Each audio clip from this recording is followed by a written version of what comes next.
లేపాక్షికి లేపాక్షి అనే ఎలా పేరు వచ్చిందో ఈరోజు తెలుసుకుందామా.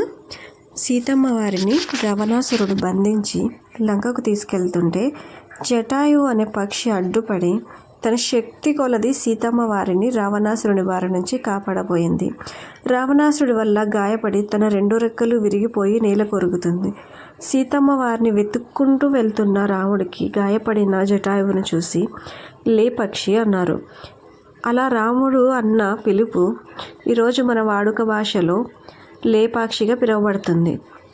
ఈ లేపాక్షి హిందూపూర్ నుంచి 13 నుంచి 14 కిలోమీటర్ల దూరంలో ఉంటుంది. ఇక్కడికి వెళ్ళడానికి బస్సు సౌకర్యం ఉంది, లేదా షేర్ ఆటోలు కూడా ఉంటాయి. ఒక్కొక్కరికి 30 రూపీస్ ఛార్జ్ చేస్తారు. ఈ లేపాక్షిలో చూడదగ్గ ప్రదేశాలు 3 ఉన్నాయి.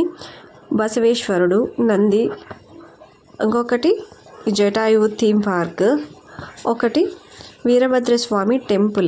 ఇక్కడ ఈ 3 చాలా ఫేమస్. మన చరిత్ర బుక్స్లోనే కాకుండా పిల్లలకి ఇలా అర్థమయ్యే విధంగా వాళ్ళకు మనం చూపిస్తూ దాని వివరణ ఇస్తే వాళ్ళకి ఇంకా గుర్తుండిపోతాయి.